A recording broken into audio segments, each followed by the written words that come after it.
Assalamualaikum Sobat Tirai Gaib. Salam jumpa di channel cerita horor.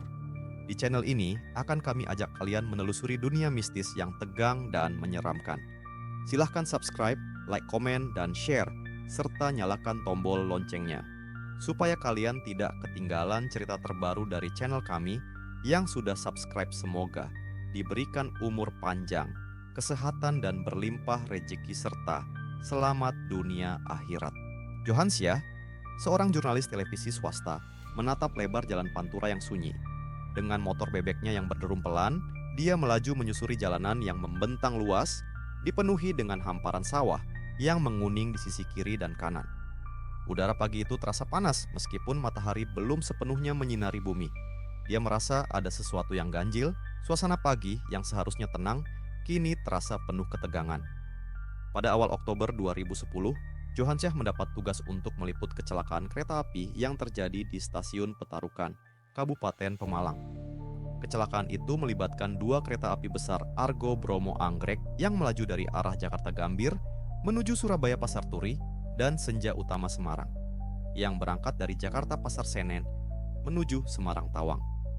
Pada pukul 2.48 WIB, kecelakaan yang sangat mengerikan terjadi. Kereta Argo Bromo Anggrek menabrak bagian belakang Senja Utama Semarang yang sedang berhenti di jalur 3. 3 gerbong Senja Utama Semarang terguling, 2 lainnya hancur, menciptakan puing-puing dan darah di mana-mana. Ini adalah kecelakaan terburuk sejak 2001, dengan korban jiwa sampai 37 orang. Johansyah sedang dalam perjalanan menuju stasiun Petarukan, Pemalang, untuk meliput kecelakaan kereta api besar yang terjadi semalam. Dia memacu sepeda motornya di sepanjang jalan Pantura, sepi. Hanya sesekali kendaraan lewat, namun mayoritas jalan tampak kosong, seperti dunia ini sedang berada dalam kesunyian yang mencekam. Sesekali, hembusan angin kering menyapu wajahnya, membawa aroma tanah dan debu yang menggantung di udara. Meskipun perasaan aneh mengganggunya, Johansyah terus melaju. Sebuah firasat buruk semakin jelas terasa, seperti ada sesuatu yang mengikuti langkahnya, meskipun ia tak tahu pasti apa itu. Di kejauhan, ia mulai melihat beberapa mobil polisi dan ambulans yang terparkir di tepi jalan. Namun, suasana sekitar masih teramat sepi. Tidak ada petugas yang sibuk melakukan evakuasi. Tidak ada keramaian seperti yang biasanya ia temui di tempat kejadian. Saat memasuki area dekat stasiun Petarukan, jalanan mulai berubah. Pemandangannya lebih suram, lebih gelap meskipun matahari sudah mulai naik tinggi. Sepeda motor Johansyah melaju lebih pelan, karena ia mulai melihat sesuatu yang tidak biasa. Di sepanjang rel, tubuh-tubuh tergeletak tak bergerak, sebagian besar tertutup kain putih yang sudah tercampur dengan darah kering. Mayat-mayat itu seperti ditinggalkan begitu saja, tidak ada yang mengurusnya. Hanya ada kesunyian dan udara berat yang terasa menekan dada. Tidak ada petugas evakuasi yang tampak sibuk. Hanya ada beberapa kendaraan yang terparkir jauh di depan, seolah-olah sedang menunggu seseorang yang tidak pernah datang. Johansyah melirik kiri kanan, jantungnya berdetak lebih cepat. Dia berhenti sejenak, mematikan mesin sepeda motor, dan turun untuk mendekati salah satu tubuh yang tertutup kain putih. Dengan hati-hati, dia membuka kain itu sedikit, hanya untuk melihat wajah seorang wanita muda yang sudah tak bernyawa. Wajahnya pucat, matanya terbuka lebar, dan darah masih menetes dari luka di kepalanya.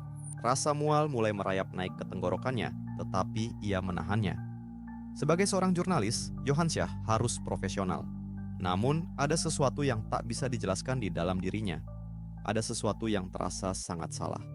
Suara angin yang berdesir di antara reruntuhan kereta, suara gemericik darah yang menetes di tanah, dan bau anyir yang memenuhi udara membuatnya merasa pusing. Ia kembali menaiki motor, berusaha menenangkan dirinya. Namun, saat dia melaju lebih jauh, pandangannya tertuju pada sebuah pemandangan yang mengerikan.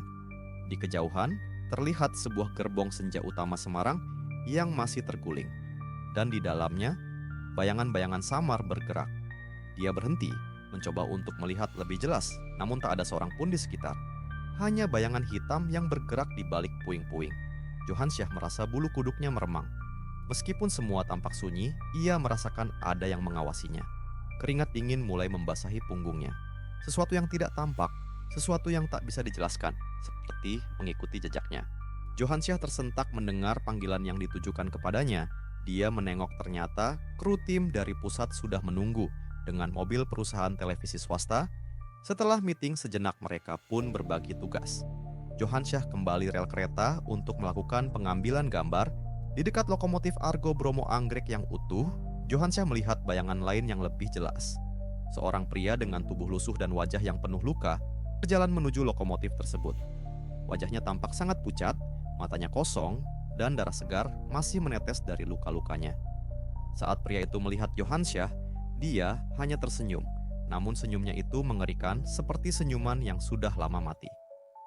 "Kenapa kau di sini?" Pria itu bertanya dengan suara serak. "Kami sudah lama menunggu kamu akan ikut dengan kami." Johansyah merinding, tubuhnya kaku. Dia berbalik dan berlari, mencoba melarikan diri, tetapi setiap langkahnya terasa semakin berat. Suara desisan itu semakin keras, semakin nyata. Saat dia hampir sampai ke ujung stasiun, Johansyah melihat sesuatu yang membuatnya hampir pingsan. Wajah-wajah korban yang tewas dalam kecelakaan itu muncul di sekelilingnya. Semuanya menatapnya dengan penuh kebencian. Tiba-tiba, kereta Argo Bromo Anggrek yang seharusnya sudah tidak berfungsi mulai mengeluarkan suara gemuruh, seperti siap untuk bergerak. Tetapi yang lebih menakutkan lagi, lokomotif itu bergerak pelan-pelan, meskipun tidak ada siapapun yang mengendarainya. Di balik jendela, Johansyah bisa melihat bayangan orang-orang yang telah mati, duduk di dalam gerbong. Wajah mereka penuh luka dan darah, tetapi mereka tetap terperangkap di dalam kereta yang bergerak sendiri. Johansyah berlari ke arah mobilnya, tubuhnya lemas, napasnya terengah-engah. Namun, ketika ia sampai di mobil, dia melihat kaca spion yang seharusnya kosong, tiba-tiba bergoyang. Di belakangnya, dia bisa melihat bayangan sosok pria yang dia lihat tadi masih berdiri di tepi rel, memandangnya dengan senyuman yang semakin lebar. Johansyah memutuskan kembali di hotel tempat dia menginap setelah menyelesaikan pengambilan gambar.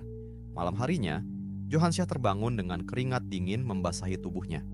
Pikirannya kacau, ingatannya tentang kejadian tadi semakin kabur, tetapi rasa takut itu masih membekas. Dia memutuskan untuk segera kembali ke Pekalongan, meninggalkan stasiun Petarukan yang mengerikan. Namun, tugasnya belum selesai dan keanehan terus mengikutinya.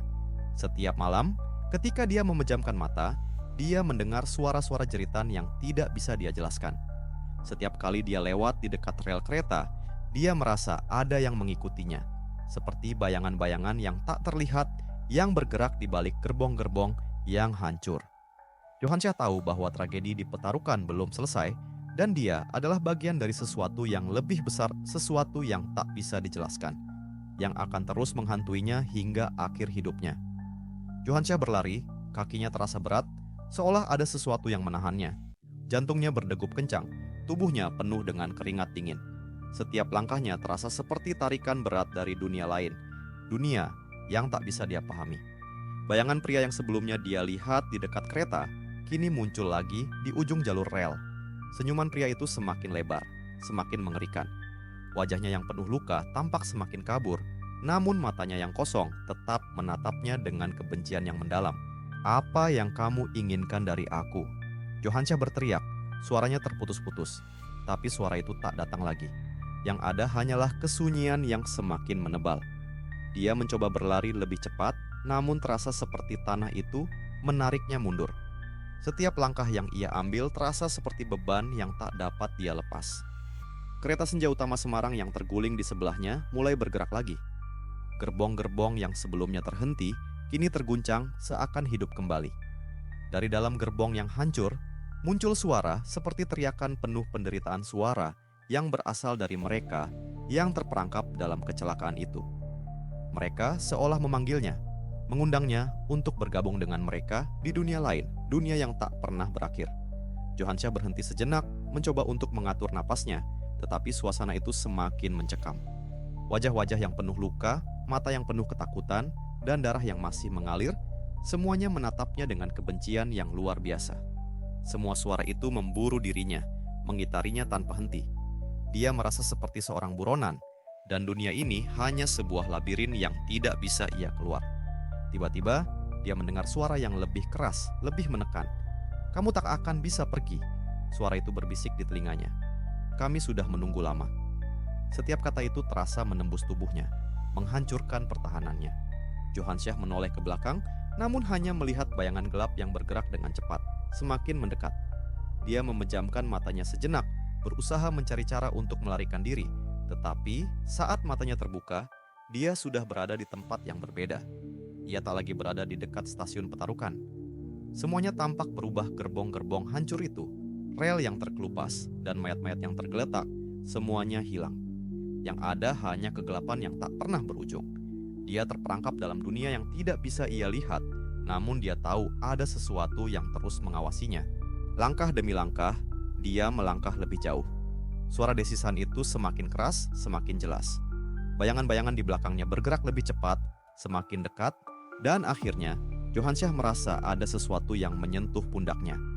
Dia berbalik, namun hanya melihat bayangan pria yang penuh luka itu berdiri dengan senyuman yang lebih lebar dari sebelumnya.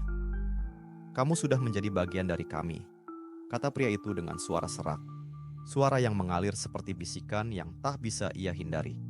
"Kami menunggumu." Johansyah mencoba berlari, tetapi kakinya tidak lagi bisa bergerak. Dia merasa seperti terperangkap dalam dunia yang tidak dia pahami. Semua di sekelilingnya mengabur, bercampur dengan suara jeritan yang tak pernah berhenti. Suara itu terus memanggil namanya, semakin kuat, semakin nyata. Setiap langkah yang dia coba ambil hanya mengarahkannya kembali ke titik yang sama. Dia tiba-tiba teringat dengan kejadian-kejadian di masa lalu. Setiap kali dia meliput tragedi, dia selalu merasa ada sesuatu yang tidak beres. Ini bukan kecelakaan biasa. Ini adalah sesuatu yang lebih besar, yang tak bisa dijelaskan dengan kata-kata. Dia tahu, dia sudah terperangkap dalam sebuah kutukan yang akan terus menghantuinya. "Jangan pergi." Suara itu terdengar lebih keras lagi, lebih penuh penderitaan. "Kamu takkan pernah bisa pergi dari sini." Johansyah menoleh, dan kali ini ia melihat kereta Argo Bromo Anggrek yang sebelumnya tidak bergerak. Kini mulai bergerak perlahan. Tidak ada seorang pun yang mengendarainya, namun ada bayangan-bayangan yang bergerak di dalamnya. Mereka adalah korban-korban yang tak bisa pergi, jebak di dunia yang tak terlihat, terperangkap dalam kereta yang tak akan pernah sampai ke tujuan. Di balik jendela gerbong yang pecah, Johansyah bisa melihat mereka. Wajah-wajah penuh luka yang menatapnya dengan penuh kebencian. Ada yang mengangkat tangan, ada yang berteriak, namun tidak ada suara yang keluar. Hanya ada kesunyian yang mencekam. Semua mata itu menatapnya, menginginkannya untuk ikut bersama mereka. Johansyah berlari lagi, tetapi semakin ia berlari, semakin banyak bayangan yang muncul. Mereka mengelilinginya, semakin dekat, semakin banyak. Dia merasa terjepit, terperangkap dalam lingkaran yang bisa dia lewati. Wajah-wajah itu semakin nyata, semakin jelas. Mereka ingin menariknya masuk ke dalam dunia mereka, dunia yang tak pernah selesai. Dia tahu, tidak ada jalan keluar. Tragedi di Petarukan belum selesai, dan kini dia adalah bagian dari tragedi itu. Dunia ini sudah berubah menjadi mimpi buruk yang tak berujung. Dia mencoba berteriak, namun suaranya terhenti di tenggorokan. Semua yang ada di sekitarnya semakin mengabur, dan akhirnya Johansyah jatuh ke dalam kegelapan yang tak ada habisnya. Johansyah membuka matanya perlahan. Dunia di sekitarnya berubah total, tidak lagi seperti dunia yang ia kenal. Langit berwarna merah kelam, rel kereta yang dulu lurus kini melengkung ke segala arah, seperti ular yang menjalar tanpa tujuan. Di sekelilingnya, ada kereta-kereta tua yang berkarat, beberapa terbalik, sementara lainnya berdiri tegak seperti penjaga tanpa jiwa. Langkahnya terasa ringan, tapi tubuhnya kaku. Dia menyadari bahwa napasnya terengah-engah meskipun dia tidak berlari. "Di mana aku?" bisiknya pada dirinya sendiri, tetapi tidak ada jawaban, hanya gema suaranya yang terdengar berulang kali. Di kejauhan, dia melihat siluet bayangan pria lusuh yang tadi menghantuinya. Pria itu berdiri di atas salah satu gerbong yang terbalik, tatapannya tetap kosong, tetapi kini matanya terlihat lebih besar, seperti memandang langsung ke dalam jiwa Johansyah. "Selamat datang," kata pria itu pelan, namun suaranya terdengar sangat jelas, seolah-olah dia berbicara tepat di telinga Johansyah. Johansyah mencoba berjalan mundur, tapi tubuhnya tidak menurut. Kakinya seperti ditarik menuju pria itu. Setiap langkah yang dia ambil terasa seperti menyerahkan dirinya kepada kehancuran. "Aku tidak seharusnya di sini," dia berteriak. Tetapi teriakan itu hanya disambut oleh suara tawa yang menggema dari segala arah. Pria itu mengangkat tangannya, dan di belakangnya, kereta Argo Bromo Anggrek mulai hidup kembali. Asap hitam tebal keluar dari cerobongnya, dan lampu depan lokomotif menyala dengan intensitas yang menyilaukan. Di dalam kereta, bayangan-bayangan samar mulai terlihat. Mereka adalah para korban yang pernah ia lihat sebelumnya, tetapi kali ini mereka tampak lebih jelas. Wajah-wajah mereka menunjukkan penderitaan yang tak berujung. Beberapa dari mereka menangis, sementara yang lain menatap kosong dengan ekspresi hampa. Kereta itu perlahan bergerak mendekati Johansyah. Rodanya berderit seolah-olah memanggil. Dari dalam gerbong, terdengar suara-suara memanggil namanya. Johansyah, ikutlah dengan kami. Suara itu terdengar seperti paduan suara yang terdiri dari ratusan orang, semua berbicara dalam nada yang sama. Aku bukan bagian dari ini. Johansyah berteriak lagi, mencoba melawan gravitasi aneh yang menarik tubuhnya. Tetapi tidak ada yang berubah. Kereta itu semakin mendekat dan suara-suara itu semakin keras, semakin menusuk. Saat Johansyah mencoba melawan, pria lusuh itu melompat turun dari gerbong dan berjalan mendekatinya. Setiap langkahnya meninggalkan jejak darah di tanah. Kamu bukan orang asing bagi kami, kata pria itu. Semua tragedi yang pernah kamu lihat, semua kematian yang kamu dokumentasikan, mereka tahu siapa kamu. Johansyah terdiam. Dia mencoba mengingat semua tugas peliputan yang pernah dia lakukan: banjir bandang, kebakaran besar, kecelakaan, lalu lintas, gempa bumi. Dia selalu hadir di tempat tragedi, menjadi saksi dari kematian dan kehancuran. Aku hanya seorang jurnalis, katanya, suaranya gemetar. Aku hanya melaporkan fakta. Tapi kamu tidak pernah benar-benar peduli, jawab pria itu dengan tajam. Kamu hanya datang, merekam, dan pergi. Kamu tidak pernah memikirkan jiwa-jiwa yang tertinggal di belakang. Johansyah mundur selangkah, mencoba menyangkal kata-kata itu. Tetapi bagian dari dirinya tahu bahwa pria itu benar. Dia selalu berusaha menjaga jarak emosional dari pekerjaannya, melihat tragedi sebagai berita, bukan sebagai cerita manusia. Namun kini, semua itu kembali menghantuinya. Dari arah gerbong yang terguling, muncul sosok-sosok lain, korban-korban dari berbagai tragedi yang pernah dia liput. Mereka datang dengan langkah pelan, tubuh mereka hancur seperti saat mereka ditemukan. Ada seorang ibu yang memegang erat boneka anaknya, seorang pria tua dengan wajah yang penuh luka, dan seorang anak kecil yang memegang mainan kereta api yang sudah rusak. Mereka semua mendekati Johansyah, menatapnya dengan mata penuh kebencian. Kamu hanya melihat kami sebagai angka, kata seorang wanita dengan suara dingin. Kami adalah berita utama untukmu, bukan manusia. Johansyah merasa tubuhnya semakin lemas. Dia mencoba melangkah mundur, tetapi kakinya tidak bisa bergerak. Dia hanya bisa berdiri diam, menyaksikan bayangan-bayangan itu mendekat, mengelilinginya. Pria lusuh itu kini berdiri tepat di depannya, hanya beberapa langkah jauhnya. Sekarang, waktumu telah tiba, katanya. Kamu akan menjadi bagian dari cerita ini. Kamu akan tahu bagaimana rasanya menjadi salah satu dari kami. Sebelum Johansyah sempat menjawab, pria itu mengangkat tangannya dan dunia di sekitar mereka berubah. Langit merah kelam berubah menjadi hitam pekat. Suara-suara jeritan semakin keras dan kereta Argo Bromo Anggrek yang tadi bergerak perlahan kini melaju dengan kecepatan penuh menuju ke arah mereka. Johansyah mencoba berteriak, tetapi suaranya terhenti di tenggorokan. Dia merasakan tubuhnya ditarik ke arah kereta, ke dalam gerbong yang dipenuhi bayangan-bayangan mengerikan. Saat ia melangkah masuk, dia tahu bahwa tidak ada jalan keluar. Kereta itu melaju dengan kecepatan yang tak bisa dijelaskan, menembus kegelapan tanpa ujung. Di dalam gerbong, Johansyah duduk di antara bayangan-bayangan yang diam, semua mata tertuju padanya. Mereka tidak mengatakan apa-apa, tetapi kehadiran mereka terasa begitu berat, begitu menekan. Johansyah menundukkan kepalanya, air mata mengalir di pipinya. Dia tahu bahwa dia tidak akan pernah bisa kembali ke dunia yang dia kenal. Dunia ini adalah rumah barunya, tempat di mana semua cerita tragis berkumpul, tempat di mana tidak ada akhir yang bahagia. Kereta itu terus melaju, meninggalkan dunia nyata di belakangnya. Di luar jendela, tidak ada apa-apa selain kegelapan. Johansyah akhirnya menyadari bahwa dia adalah bagian dari tragedi yang tidak akan pernah selesai, tragedi yang akan terus berulang, tanpa akhir, tanpa harapan. Johansyah terbangun dengan napas terengah-engah. Tubuhnya menggigil, dan dia merasakan udara dingin menusuk kulitnya. Namun, saat matanya terbuka, dia tidak lagi dikelilingi oleh bayangan-bayangan gelap atau suara jeritan yang menghantui. Sebaliknya, dia melihat sinar matahari lembut menyusup melalui jendela kecil sebuah ruangan sederhana. Dia berada di sebuah kamar, dindingnya terbuat dari bambu dengan sebuah kipas angin tua yang berputar pelan di langit-langit. Anda sudah sadar? suara seorang wanita tua memecah keheningan. Johansyah menoleh dan melihat seorang nenek dengan wajah penuh kehangatan sedang duduk di kursi kecil di sudut ruangan. Kami menemui Anda tergeletak di dekat stasiun kemarin. Anda pingsan, Nak. Johansyah mencoba mengingat apa yang terjadi. Kecelakaan, bayangan, suara-suara, semua itu terasa seperti mimpi buruk yang terlalu nyata. Namun, tubuhnya terasa lebih ringan, dan beban gelap yang menghantuinya seolah perlahan menghilang. "Di mana saya?" tanyanya dengan suara lemah. "Ini desa Petarukan," jawab nenek itu lembut. "Kami menemui Anda dalam kondisi yang buruk, tapi tidak ada luka serius. Mungkin Anda hanya terlalu lelah." Johansyah mengangguk. Dia merasa bingung, tetapi juga bersyukur. Namun, jauh di dalam dirinya, dia tahu bahwa pengalaman yang ia alami bukan sekadar kelelahan.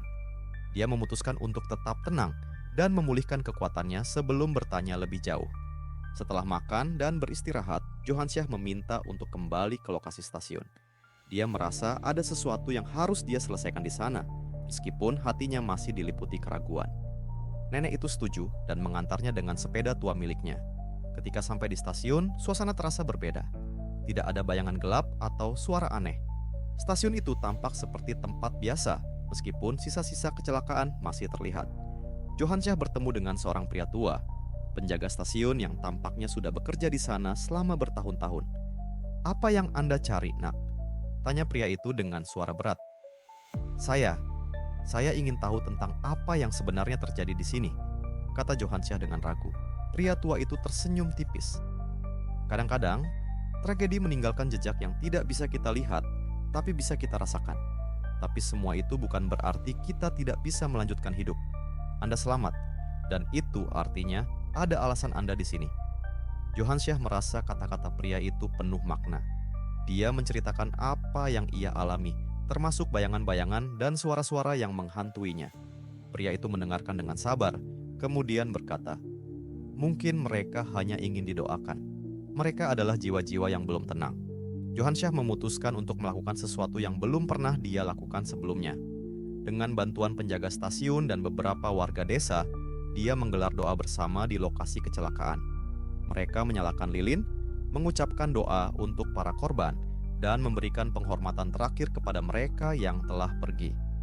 Saat doa selesai, Johansyah merasakan sesuatu yang berbeda. Udara terasa lebih ringan, dan untuk pertama kalinya sejak kejadian itu, dia merasa damai.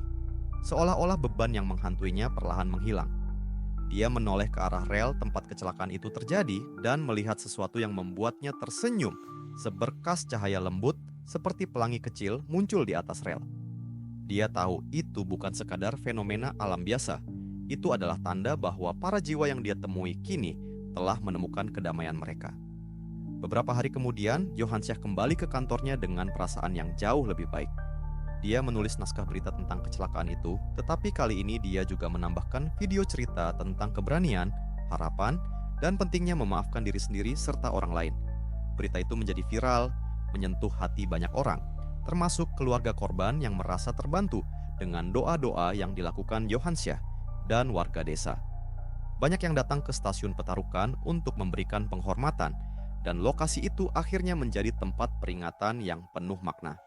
Johansyah belajar sesuatu yang penting dari pengalaman itu. Tragedi mungkin meninggalkan luka, tetapi dengan keberanian dan ketulusan, luka itu bisa sembuh.